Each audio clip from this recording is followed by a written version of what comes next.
বন্ধুরা, তোমরা কেমন আছো? আশা করছি ভালো আছো, সুস্থ আছো। আমি চলে আসলাম সকালের জলখাবার নিয়ে।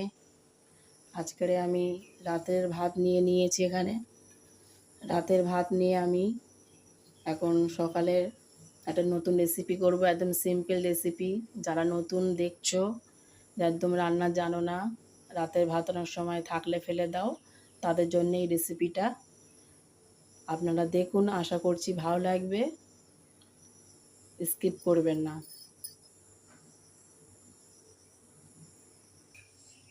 আমি এখানে গ্যাসেতে কড়াই বসিয়ে নিয়েছি। এবার গ্যাসটা অন করে দিচ্ছি। কড়াটা গরম হলে আমি তেলটা দিয়ে দেবো। কড়া আমার গরম হয়ে গিয়েছে, এবার তেলটা দিয়ে দিচ্ছি।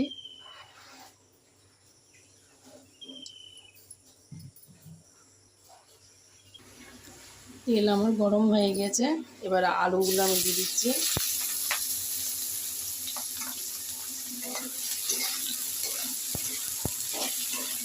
আলুগুলো আমি লাল লাল করে ভেজে নেব।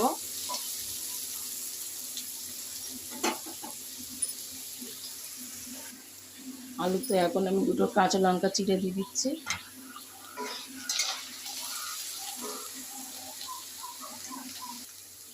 দিয়ে দিচ্ছি সামান্য পরিমাণ হলুদ। দিয়ে দিচ্ছি স্বাদ মতন লবণ।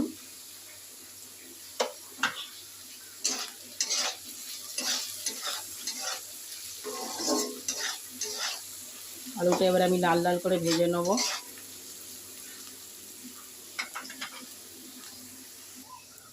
আলুটা আমি লাল লাল করে ভেজে নিয়েছি। দিয়ে দিচ্ছি এখন একটা ডিম।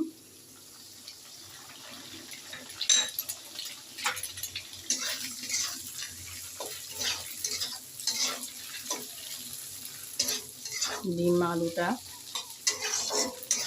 হালকা করে একটুখানি ভেজে নেব।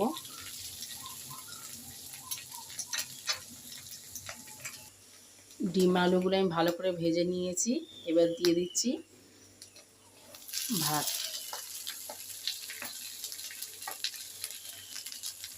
ভাতগুলো এবার ভালো করে ডিম আলুর সাথে ফ্রাই করে নেব।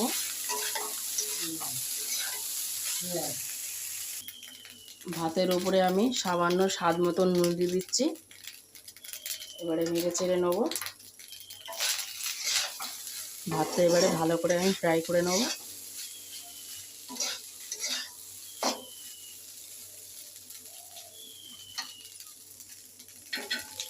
ডিম আলু দিয়ে ভাত ভাজা আমার একদম রেডি। কিছুক্ষণ পর ফিরে আসলাম। আমার ভাত ভাজা একদমই রেডি। আপনারা রাত্রের ভাত কখনোই বেঁচে গেলে ফেলবেন না। এইভাবে সকালে আলু ডিম দিয়ে ফ্রাই করে ভাতটা ভেজে নেবেন, খেতে খুব ভাল লাগবে। আমার রেসিপিটা যদি আপনাদের ভালো লেগে থাকে, প্লিজ কমেন্ট করে জানাবেন, লাইক দিয়ে দেবেন, শেয়ার করবেন। আপনারা সুস্থ থাকবেন, ভালো থাকবেন। আর এতক্ষণ ধরে আমার রেসিপিটা দেখার জন্য অনেক অনেক ধন্যবাদ। আজকের এই পর্যন্ত। আবার অন্য দিন নতুন রেসিপি নিয়ে আসবো। আল্লাহ হাফিজ।